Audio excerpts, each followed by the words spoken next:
All right, we're going to review and unbox this Lego F1 Collectible Race Cars multi-pack.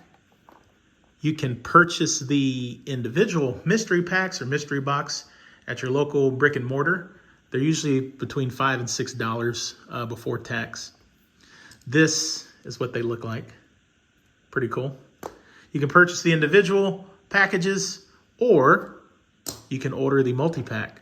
So you can save yourself a little bit of money by buying this way versus buying individually. So I did order these online through Amazon.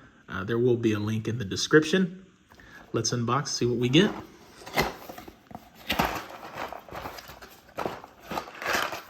All right, there goes the mystery pack I was referring to.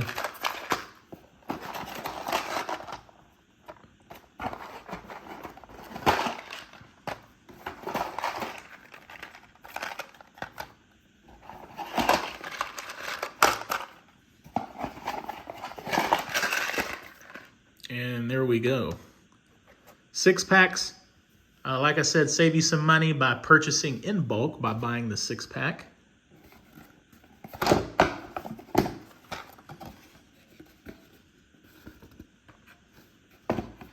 And yeah, these are pretty cool. I like these. Highly recommended. Buy in bulk, save a little money.